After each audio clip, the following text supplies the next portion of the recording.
Hello, I am Nalani Brown, the philanthropy coordinator at Frank Toby Jones, and I am reading A Tale of Two Cities by Charles Dickens at the Point Defiance Reston Senior Center. We are picking up on Chapter 4 of Book the Second, Congratulatory.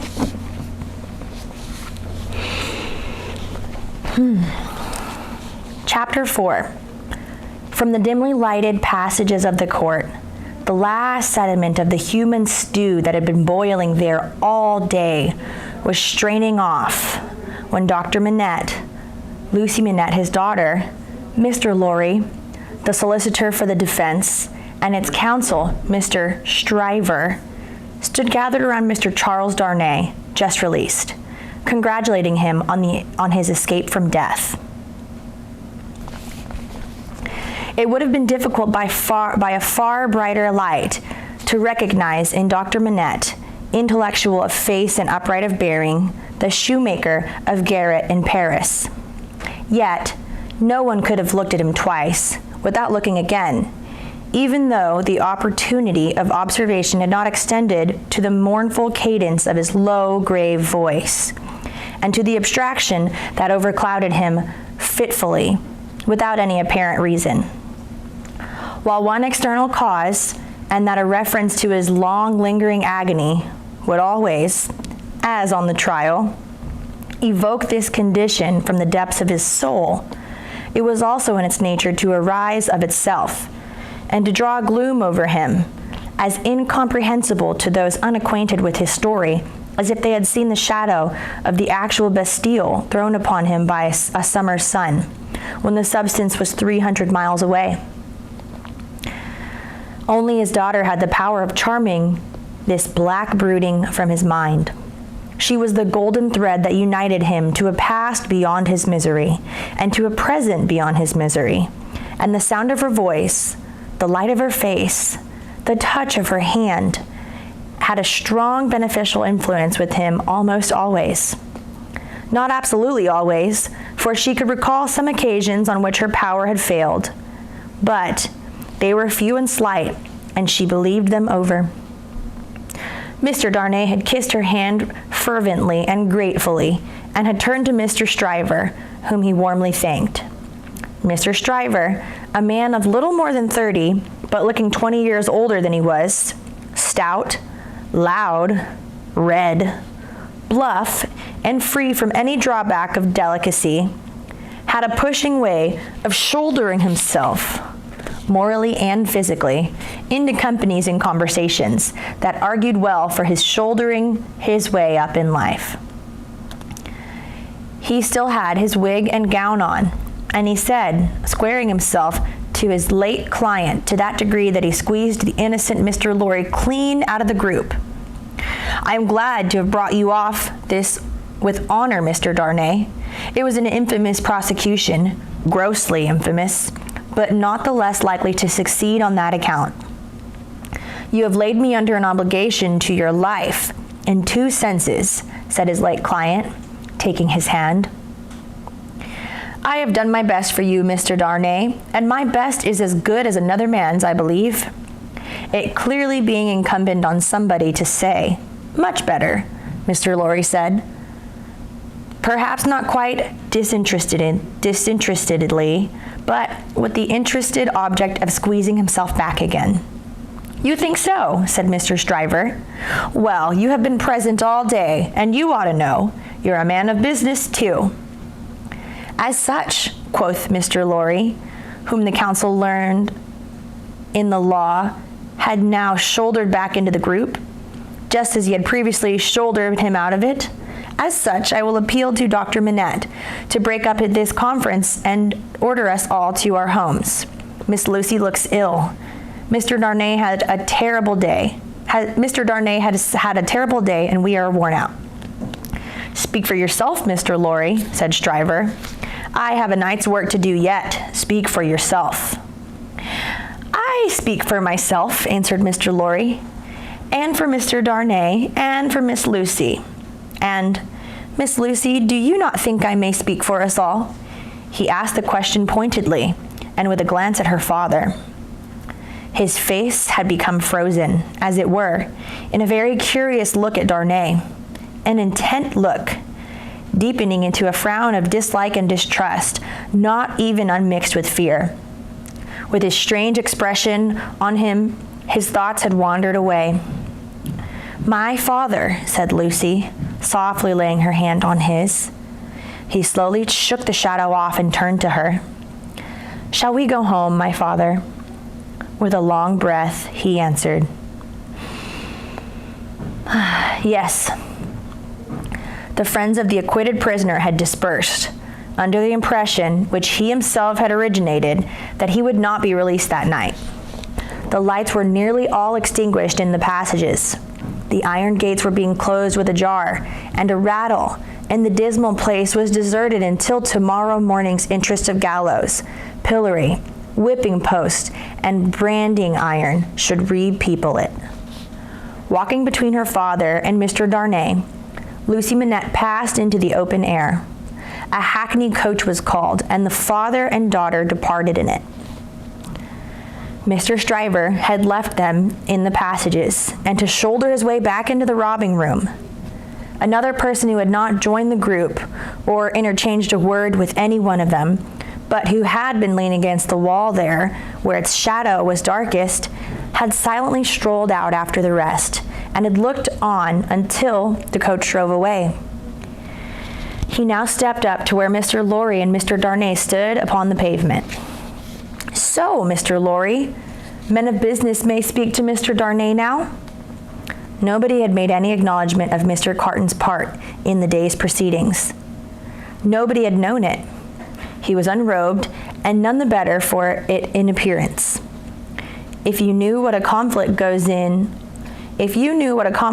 on in the business mind, when the business mind is divided between good-natured impulse and business appearances, you would be amused, Mr. Darnay. Mr. Lorry reddened and said warmly, "You have mentioned that before, sir. We men of business who serve a house are not our own masters. We have to think of the house more than ourselves." I know, rejoined Mr. Carton carelessly. "Don't be nettled, Mr. Lorry. You are as good as another, I have no doubt. Better, I dare say." "And indeed, sir," pursed Mr. Lorry, not minding him, "I really don't know what you have to do with the matter. If you'll excuse me, as very much your elder, for saying so, I really don't know that it is your business." "Business? Bless you, I have no business," said Mr. Carton. "It is a pity you have not, sir." "I think so too." "If you had," pursed Mr. Lorry, "perhaps you would attend to it." "Lord loved you, no, I shouldn't," said Mr. Carton. "Well, sir," cried Mr. Lorry, thoroughly heated by his indifference, "business is a very good thing, and a very respectable thing. And, sir, if business imposes its restraints and its silences and impediments, Mr. Darnay, as a young gentleman of generosity, knows how to make allowance for that circumstance. Mr. Darnay, good night. God bless you, sir. I hope you have been this day preserved for a prosperous and happy life. Chair there." Perhaps a little angry with himself, as well as with the barrister, Mr. Lorry bustled into the chair and was carried off to Tellson's. Carton, who smelt of port wine and did not appear to be quite sober, laughed then and turned to Darnay. "This is a strange chance that throws you and me together. This must be a strange night to you, standing alone here with your counterpart on these street stones." "I hardly seem yet," returned Charles Darnay, "to belong to this world again." "I don't wonder at it. It's not so long since you were pretty far advanced on your way to another. You speak faintly." "I begin to think I am faint." "Then why the devil don't you dine? I dined myself, while those numbskulls were deliberating which world you should belong to, this or some other. Let me show you the nearest tavern to dine well at." Drawing his arm through his own, he took him down Ludgate Hill to Fleet Street, and so up a covered way into a tavern. Here they were shown into a little room, where Charles Darnay was soon recruiting his strength with a good plain dinner and good wine, while Carton sat opposite to him at the same table, with his separate bottle of port before him, and his fully half-insolent manner upon him. "Do you feel yet that you belong to this terrestrial scheme again, Mr. Darnay?" "I am frightfully confused regarding time and place, but I am so far mended as to feel that." "It must be an immense satisfaction." He said it bitterly and filled his glass again, which was a large one. "As to me, the greatest desire I have is to forget that I belong to it. It has no good in it for me, except wine like this, nor I for it. So, we are not much alike in the particular, indeed. I begin to think we are not much alike in any particular, you and I." Confused by the emotion of the day, and feeling his being there with this double of coarse deportment to be like a dream, Charles Darnay was at a loss how to answer. Finally, answered not at all. "Now your dinner is done," Carton presently said. "Why don't you call a health, Mr. Darnay? Why don't you give your toast?" "What health? What toast?" "Why, it's on the tip of your tongue. It ought to be. It must be. I'll swear it's there." "Miss Manette, then." "Miss Manette, then." Looking his companion full in the face while he drank the toast, Carton flung his glass over his shoulder against the wall, while it shivered to pieces, then rang the bell and ordered in another. "That's a fair young lady to hand to a coach in the dark, Mr. Darnay," he said, filling his new goblet. A slight frown and a laconic "yes" were the answer. "That's a fair young lady to be pitied by and wept for by. How does it feel? Is it worth being tried for one's life, to be the object of such sympathy and compassion, Mr. Darnay?" Again Darnay answered not a word. "She was mightily pleased to have your message when I gave it to her. Not that she showed she was pleased, but I suppose she was." The allusion served as a timely reminder to Darnay that this disagreeable companion had, of his own free will, assisted him in the strait of the day. He turned the dialogue to that point and thanked him for it. "I neither want any thanks nor merit any," was the careless rejoinder. "It was nothing to do in the first place, and I don't know why I did it in the second. Mr. Darnay, let me ask you a question." "Willingly, and a small return for your good offices." "Do you think I particularly like you?" "Really, Mr. Carton," returned the other, oddly disconcerted, "I have not asked myself the question." "But ask yourself the question now." "You have acted as if you do, but I don't think you do." "I don't think you do," said Carton. "I begin to have a very good opinion of your understanding." "Nevertheless," pursued Darnay, rising to ring the bell, "there is nothing in that. I hope to prevent my calling the reckoning, and our parting without ill blood on either side." Carton rejoining, "Nothing in life." Darnay rang. "Do you call the whole reckoning?" said Carton, on his answering in the affirmative. "Then bring me another pint of this same wine, drawer, and come and wake me at 10. The bill being paid, Charles Darnay rose and wished him good night, without returning the wish. Carton rose too, with something of a threat or defiance in his manner, and said, "A last word. Mr. Darnay, you think I am drunk?" "I think you've been drinking, Mr. Carton." "Think! You know I've been drinking." "Since I must say so, I know it." "Then you shall likewise know why. I am a disappointed drudge, sir. I care for no man on earth, and no man on earth cares for me. Much to be regretted. You might have used your talents better." "Maybe so, Mr. Darnay." "Maybe not. Don't let your sober face elate you. However, you don't know what it may come to. Good night." When he was left alone, this strange being took up a candle, went to a glass that hung against the wall, and surveyed himself minutely in it. "Do you particularly like the man?" he muttered at his own image.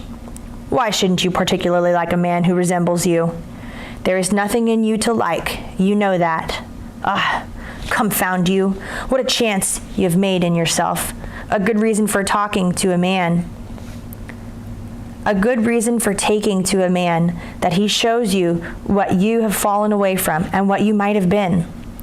Change places with him, and would you have been looked at by those blue eyes as he was, and commiserated by that agitated face as he was? Come on, and have it out as plain as words. You hate the fellow." He resorted to his pint of wine for consolation, drank it all in a few minutes, and fell asleep on his arms, with his hair straggling over the table, and a long winding sheet in the candle dripping down upon him.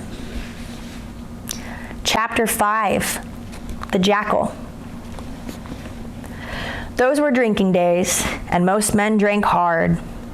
So very great is the improvement time has brought about in such habits that a moderate statement of the quantity of wine and punch which one man would swallow in the course of a night, without any detriment to his reputation and as a perfect gentleman, would seem, in these days, a ridiculous exaggeration.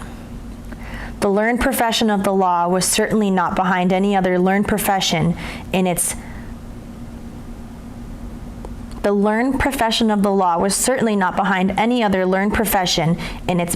propensities. Neither was Mr. Stryver, already fast shouldering his way to a large and lucrative practice, behind his compeers in this particular, any more than in the drier parts of the legal race. A favorite at the Old Bailey, and eke at the sessions, Mr. Stryver had begun cautiously to hew away the lower staves of the ladder on which he mounted. Sessions and Old Bailey had now to summon their favorite, specially to their longing arms, and in shouldering itself towards the visage of the Lord Chief Justice in the Court of King's Bench, the florid countenance of Mr. Stryver might be daily seen, bursting out of the bed of wigs, like a great sunflower pushing its way at the sun from among a rank garden full of flaring companions.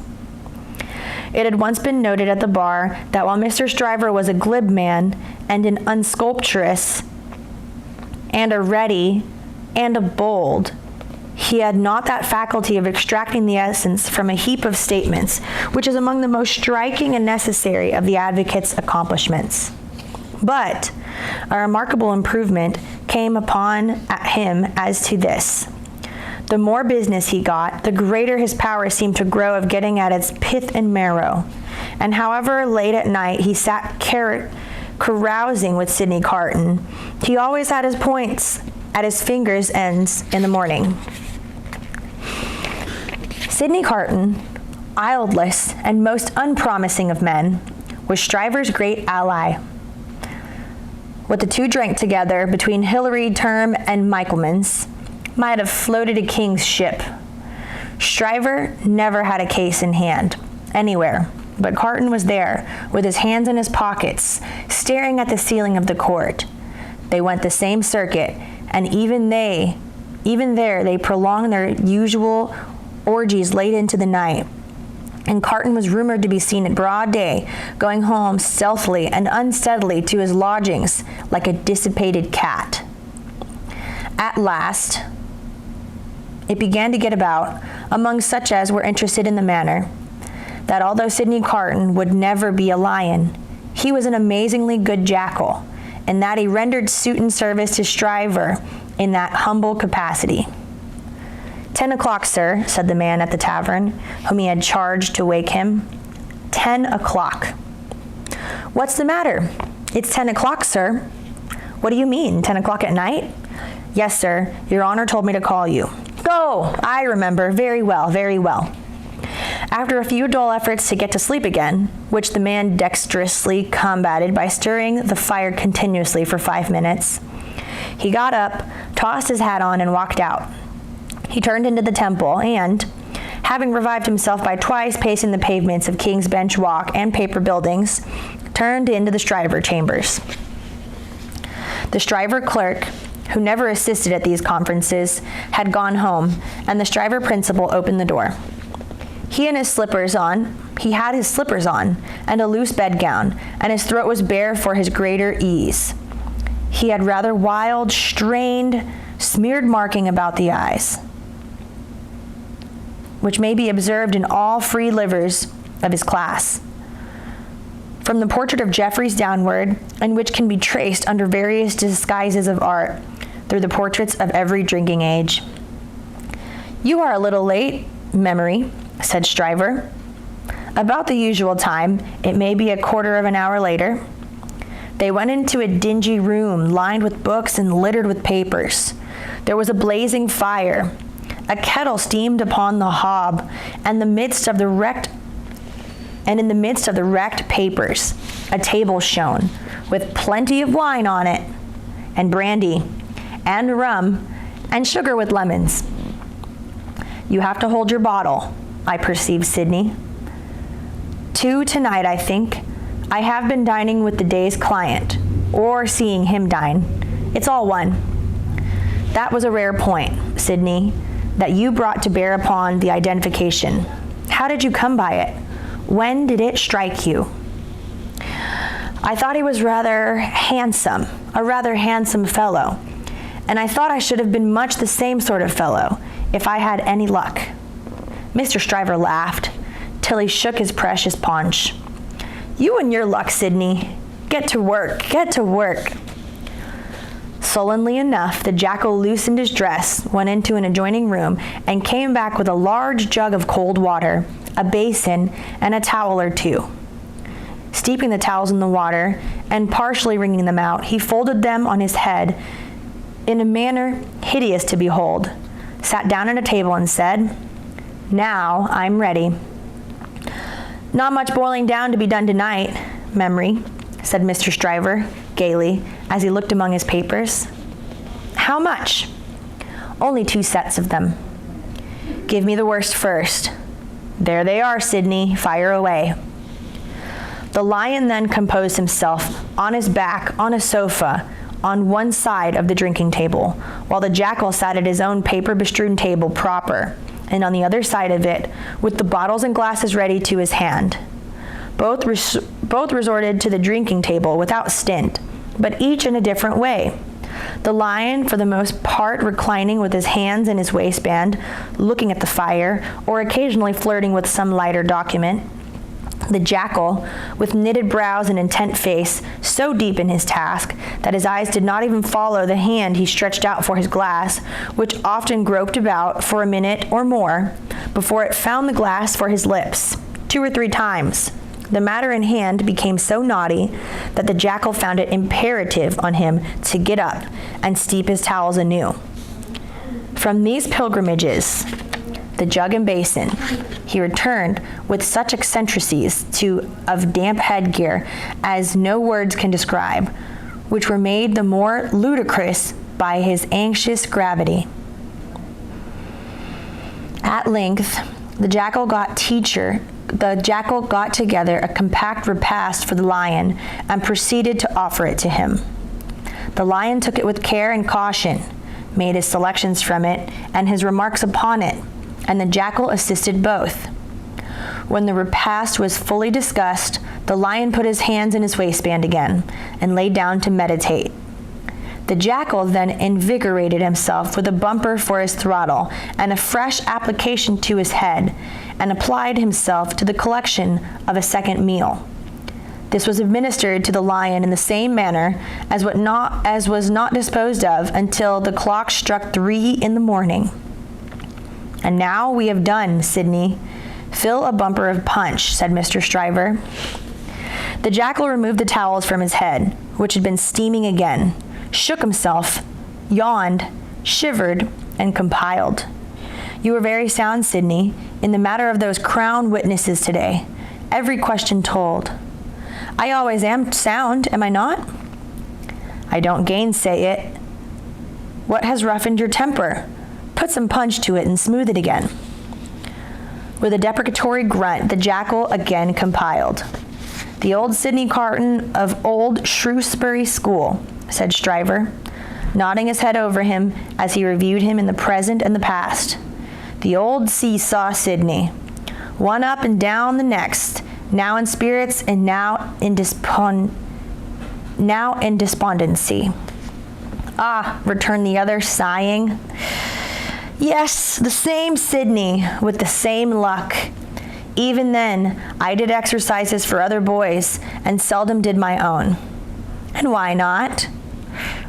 God knows, it was my way, I suppose. He sat, with his hands in his pockets and his legs stretched out before him, looking at the fire. Carton, said his friend, squaring himself with a bullying air, as if the fire grate had been the furnace in which sustained endeavor was forged, and the one delicate thing to be done for the old Sidney Carton of old Shrewsbury School was to shoulder him into it. Your way is, and always was, a lame way. You summon no energy and no purpose. Look at me. Oh, botheration, returned Sidney, with a lighter and more good-humored laugh. Don't you be moral. How have I done what I have done? Said Stryver. How do I do what I do? Partly through paying me to help you, I suppose, but it's not worth your while to apostrophize me, or the air about it. What do you want to do? You do. What you want to do, you do. You were always in the front rank, and I was always behind. I had to get into the front rank. I was not born there, was I? I was not present at that ceremony, but my opinion is you were, said Carton. At this he laughed again, and they both laughed. Before Shrewsbury, and at Shrewsbury, and ever since Shrewsbury, pursued Carton, you have fallen into your rank, and I have fallen into mine. Even when we were fellow students in the Quartier Latin, picking up French and French law and other French crumbs that we didn't get much good of, you were always someone. You were always somewhere, and I was always nowhere. And whose fault was that? Upon my soul, I am not sure it was not yours. You were always driving and riving and shouldering and pressing to that restless degree that I have no chance for my life but in rust and repose. It's a gloomy thing, however, to talk about one's own past with the day breaking. Turn me in some other direction before I go. Well then, pledge me to the pretty witness, said Stryver, holding up his glass. Are you turned in a pleasant direction? Apparently not, for he became gloomy again. Pretty witness, he muttered, looking down into his glass. I've had enough of witnesses today and tonight. Who's your pretty witness? The picturesque doctor's daughter, Miss Minette. She? Pretty? Is she not? No. Why, man alive, she was the admiration of the whole court. Rot the admiration of the whole court. Who made the Old Bailey a judge of beauty? She was a golden-haired doll. Do you know, Sidney, said Mr. Stryver, looking at him with sharp eyes, and slowly drawing a hand across his florid face. Do you know, I rather thought, at the time, that you sympathized with the golden-haired doll, and were quick to see what happened to the golden-haired doll. Quick to see what happened. If a girl, doll or no doll, swoons within a yard or two of a man's nose, he can see it without a perspective glass, I pledge you. But I deny the beauty, and now I'll have no more to drink. I'll get to bed. When his ghost followed him out on the staircase with a candle to light him down the stairs, the way was coldly looking in through its grimy windows. The day was coldly looking in through the grimy windows. When he got out of the house, the air was cold and sad, and dull sky was overcast. The river dark and dim, the whole scene like a lifeless desert, and wreaths of dust were spinning round and round before morning blast, as if the desert sand had risen far away, and the first prey of it, in its advance, had begun the overwhelming of the city. Waste forests within him, and a desert all around, this man stood still on his way across a silent terrace and saw for a moment, lying in the wilderness before him, a mirage of honorable ambition, self-denial, and perseverance. In the fair city of his vision, there were airy galleries from which the loaves and graces looked upon him, the gardens in which the fruits of life hung ripening, waters of hopes that sparkled in this sight. A moment, and it was gone. Climbing high to a chamber in a well of houses, he threw himself down in his clothes on a neglected bed, and its pillow was wet with wasted tears. Sadly the sun rose, and it rose upon no sadder sight than the man of good abilities and good emotions, incapable of their directed exercise, incapable of his own help and his own happiness, sensible of the blight on him, and resigning himself to let it eat him away. That was the end of chapter 5, book the second in A Tale of Two Cities. Next time we're going to pick up on chapter 6, Hundreds of People.